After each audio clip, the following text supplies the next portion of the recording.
الرحمن الرحیم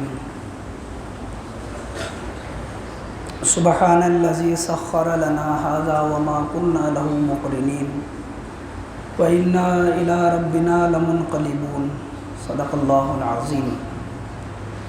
آج 25واں پارہ مکمل پڑھا گیا ہے۔ 25ویں پارے کے اندر ہی یہ آیت ہے سبحان الذی سخر لنا هذا وما كنا له مقرنین وإنا إلى ربنا لمنقلبون۔ اسی آیت کو اپن جب سواری پر سوار ہوتے ہیں تو اس وقت کی دعا بھی کہتے ہیں۔ آدمی جب سفر کے اندر جائے تو سفر میں جانے سے پہلے حدیث کے اندر آتا ہے 2 رکعت پڑھ کر جائے۔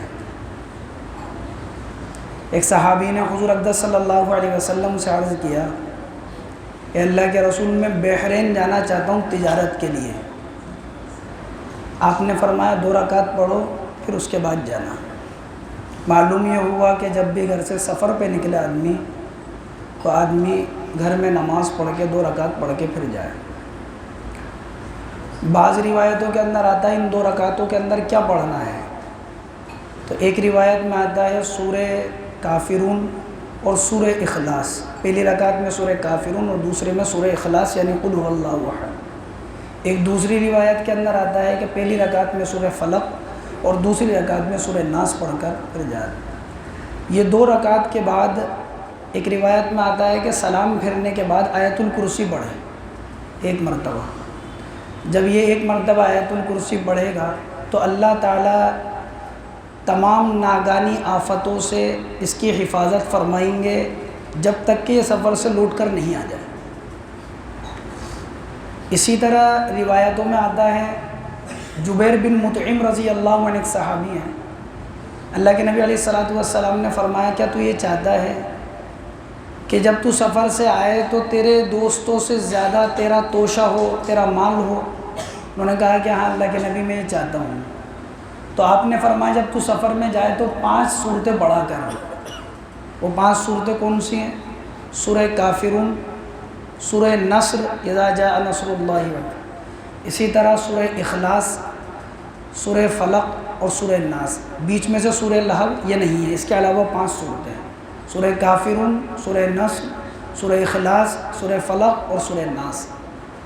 حضرت جبیر بن مطعم رضی اللہ عنہ فرماتے ہیں جب سے میں نے ان صورتوں کا اہتمام کیا کہ سفر میں جاتا ان 5 صورتوں کو پڑھتا تو اللہ تبارک و تعالیٰ نے مجھے مالدار کر دیا، میرے دوستوں سے زیادہ مجھے اللہ نے مال عطا کر دیا۔ آدمی جب سفر کے اندر جائے تو جیسے ہی سواری کے اوپر پیر رکھے آدمی تو اس وقت آدمی کو بسم اللہ کہنا چاہیے۔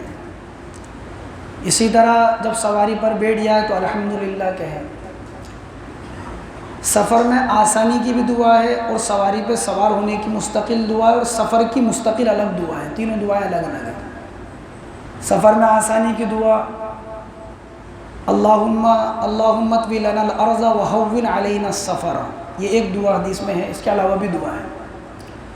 سواری پر جب سوار ہوتا آدمی تو یہ دعا پڑھے سبحان الذی سخر لنا ھذا وما كنا له مقرنین وإنا إلی ربنا لمنقلبون۔ اس کے بعد 3 مرتبہ الحمدللہ اور 3 مرتبہ اللہ اکبر کہیں۔ اور جب سفر شروع ہو جاتا ہے تو اس وقت کی دعائیں مستقل احادیث میں ہیں۔ اللہم انا نسألک فی سفرنا ھذا البر والتقوى ومن العمل ما تحب وترضى۔ اسی طرح بعض روایتوں میں آتا ہے اللہم انی اعوذ بک من وعثاء السفر وکآبۃ المنظر وسوء المنقلب فی المال والاہل۔ اور بھی اس کے علاوہ روایتیں ہیں، یہ سفر اور سواری سے متعلق ہے۔ اسی 25ویں پارے کے اندر اللہ رب العزت ارشاد فرماتے ہیں وَمَن يَعْشُ عَن ذِكْرِ الرَّحْمَنِ نُقَيِّضْ لَهُ شَيْطَانًا فَهُوَ لَهُ قَرِينٌ۔ جو آدمی اللہ کے ذکر سے غافل ہو جاتا ہے، اللہ کی یاد سے منہ موڑ لیتا ہے، اللہ تعالیٰ اس کے اوپر شیطان کو مسلط کر دیتے ہیں، پھر وہ اس کو راہ راست پر آنے نہیں دیتا۔ نُقَيِّضْ لَهُ شَيْطَانًا، شیطان کو مسلط کر دیتے ہیں۔ وَإِنَّهُمْ لَيَصُدُّونَهُمْ عَنِ السَّبِيلِ، اور وہ راستے سے بھٹکا ہوا ہوتا ہے، وَهُمْ يَحْسَبُونَ أَنَّهُمْ مُهْتَدُونَ، اور گمان یہ کرتا ہے میں صحیح راستے پر ہوں۔ گمان کیا کرتا ہے؟ میں ٹھیک چل رہا ہوں۔ جیسے آج ہر آدمی مطمئن ہے نا، جتنا دین اس کے پاس اتنے دین پہ مطمئن ہے۔ اگر کسی کو بچپن میں سورہ فلق سورہ ناس یاد تھی اور آج 60 سال کی عمر آ گئی تو مطمئن ہے کہ ٹھیک ہے جتنا یاد ہے. دنیا کے بارے میں آدمی مطمئن نہیں ہوتا ہے کبھی. اگر ایک آدمی روزانہ 100 روپے کماتا ہے یا 500 کماتا ہے تو کبھی مطمئن نہیں ہوتا. یہ نہیں سوچتا ہے کہ چلو بہت کما رہا ہوں میں، بلکہ یہ سوچتا ہے کہ اور آگے. حتیٰ کہ یہاں تک فرمایا ایک سونے کی وادی انسان کو مل جائے تو دوسرے کی تمنا کرے. اور دین کے بارے میں بچپن میں اگر کلمہ سیکھا ہے، اس کے الفاظ غلط ہے، ترجمہ یاد نہیں، مطمئن ہے. اور یہ جو اطمینان ہے نا، یہ بڑا انسان کو ہلاک کرنے والا ہے. حضرت ابو درداء رضی اللہ عنہ فرماتے تھے جو آدمی اس بات پر مطمئن ہو جائے میں تو ایمان پر ہی مروں گا اور ایمان کے بارے میں فکر نہیں کرے، کہ موت کے وقت اللہ ایمان کو سلب کر لیتے ہیں، چھین لیتے ہیں موت کے وقت ایمان کو اللہ تعالیٰ. سفیان ثوری رحمۃ اللہ علیہ رو رہے ہیں زارو قطار، روتے روتے بے ہوش ہو گئے. جب ہوش کے اندر آئے تو پوچھا کہ حضرت آپ اتنا روئے کہ روتے روتے بے ہوش ہو گئے. کہنے لگے پہلے تو اس لیے روتے تھے کہ اپنے گناہوں پر، اب اس لیے روتے ہیں کہ پتہ نہیں ایمان پر خاتمہ بھی ہوگا یا نہیں ہوگا. جبکہ تابعین میں سے سفیان ثوری رحمۃ اللہ علیہ، زبردست محدث ہیں سفیان ثوری رحمۃ اللہ علیہ. گھر کے اندر ایک گندم کا دانہ پڑا تھا، اس کو کہنے لگے کہ اللہ کی قسم میں نے اپنی زندگی میں اس گندم کے دانے کے برابر بھی گناہ نہیں کیا، اور حال یہ ہے کہ روتے روتے بے ہوش ہو گئے. ایمان کے بارے میں آدمی مطمئن ہے اور دنیا کے بارے میں متفکر ہے.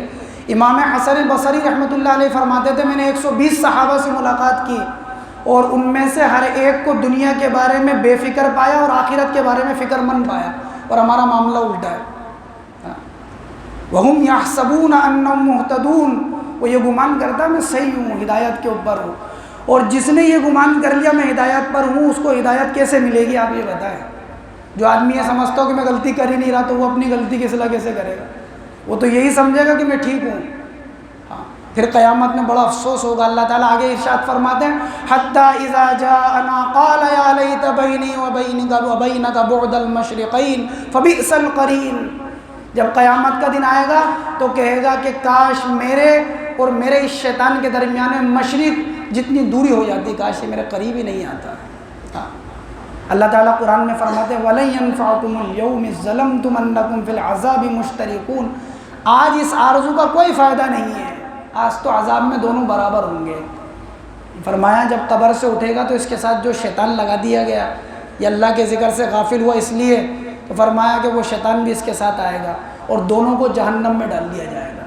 اور یوں فرمایا مفسرین نے اس آیت کے اندر کہ جب جہنم میں ڈالا جائے گا تو ایسا نہیں ہے کہ عذاب کو تقسیم کر دیا جائے گا کہ بھئی دونوں شریک تھے، بلکہ دونوں کو الگ الگ عذاب دیا جائے گا. یہ اپنی بھگتے گا، وہ اپنی بھگتے گا. اسی بارے کے اندر اللہ رب العزت ارشاد فرماتے ہیں الأخلاء يومئذ بعضهم لبعض عدو إلا المتقين يا عباد لا خوف عليكم اليوم ولا أنتم تحزنون الذين آمنوا بآياتنا وكانوا مسلمين. قرآن پڑھا گیا، قرآن ہدایت کی کتاب ہے. جب قرآن پڑھیں گے تو یہ دل پر لگے گا، سمجھ آئے گا کہ قرآن ہم سے کیا کہتا ہے. قرآن کہتا ہے الأخلاء يومئذ بعضهم لبعض عدو، کہ قیامت کے دن اللہ کے جتنے بھی منکرین ہیں یہ آپس میں دوست نہیں ہوں گے، دشمن ہوں گے. متقی لوگ ہوں گے دوست تو آپس کے اندر. مکہ کے اندر دو دوست رہا کرتے تھے جن کا میں نے تذکرہ کیا تھا 19ویں پارے میں، عقبہ ابن ابی معیط اور ابی بن خلف. تو یہ دونوں یہ پلان بنایا کرتے تھے، یہ سوچا کرتے تھے کہ یار کیا ہوا، دنیا میں اپن دوست ہیں، اگر محمد صلی اللہ علیہ وسلم کہتے ہیں کہ بھائی مرنے کے بعد دوبارہ زندہ ہونا ہے تو ہو جائیں گے، ٹھیک ہے دوبارہ زندہ، تو دوبارہ زندہ ہوں گے جیسے دنیا میں مدد کرتے ہیں آخرت میں بھی مدد کر لیں گے ایک دوسرے کی، کیوں کہا کرتے تھے. جبکہ اللہ رب العزت کیا کہہ رہے ہیں کہ تم یہاں دوست بنے پھر رہے ہو، آخرت میں دوست نہیں ہوں گے، آخرت میں تو دشمن ہوں گے، الگ الگ ہوں گے. الأخلاء يومئذ بعضهم لبعض عدو إلا المتقون. آخرت کے اندر صرف متقی دوست ہوں گے. اسی آیت کی تفسیر کے اندر مفسرین نے لکھا ہے کہ آدمی اچھوں کو دوست بنائے، اس سے متعلق لکھا ہے کہ ایک آدمی قیامت کے دن وہ ہوگا کہ جو نیک تھا اور نیک کا دوست تھا، جب اس کا انتقال ہو جائے گا تو فرمایا اللہ رب العزت کی بارگاہ کے اندر جب پہنچے گا اس کو جنت کی بشارتیں ملیں گی تو وہ آدمی کہے گا اللہ میرا دنیا میں فلاں دوست ہے، اے اللہ تو اس کا بھی ایمان پر خاتمہ کرنا، وہ مجھے نیکی کا حکم کرتا تھا، نیکی کے راستے پر لاتا تھا اور آج کے دن کے بارے میں بتاتا تھا، یعنی قیامت کے دن کے بارے میں. جب اس کا انتقال ہو جائے گا اللہ دونوں کی روحوں کو جمع کریں گے اور اللہ تبارک و تعالیٰ کہیں گے تم دونوں ایک دوسرے کے بارے میں کیا کہتے تھے؟ وہ کہیں گے کہ ہم یہ کہتے تھے کہ ہم دونوں ایک دوسرے کے بہترین دوست ہیں، بہترین ساتھی ہیں۔ قیامت میں دو شخصوں کو لایا جائے گا جو آپس میں دوست ہوں گے لیکن وہ اللہ کے منکرین ہوں گے۔ فرمایا جب ایک کا انتقال ہو جائے گا، ایک مر جائے گا، جب اس کے اللہ کے یہاں پیشی ہوگی تو وہ کہے گا اللہ دنیا میں میرا فلاں دوست تھا، مجھے بہکاتا تھا، نہ نیکی پر خود چلتا تھا، نہ مجھے چلاتا تھا، نہ نیکی کا حکم کرتا تھا، نہ نیک باتوں کے اوپر لاتا تھا، اور اس دن کے بارے میں مجھے کچھ نہیں بتایا، اس نے جھٹلاتا تھا اس دن کو۔ آج مجھے اگر عذاب ہو رہا ہے تو اس کو بھی عذاب دینا۔ جب اس کا بھی انتقال ہوگا دونوں کو جہنم میں ڈالا جائے گا، اور دونوں کو آپس میں جب روحیں ملائی جائیں گی تو دونوں کہیں گے کہ یہ ہمارا بدترین دوست ہے، بدترین ساتھی ہے، اس کو عذاب دے، دونوں کو عذاب دیا جائے۔ اس لیے آدمی اس بات کو انتخاب کرے اور اس بات کو چنے کہ اپنے بہترین ہم نشین کو چنے تاکہ وہ دنیا میں بھی فائدہ دے اور آخرت کے اندر بھی فائدہ دے۔ اللہ تعالیٰ مجھے آپ کو عمل کی توفیق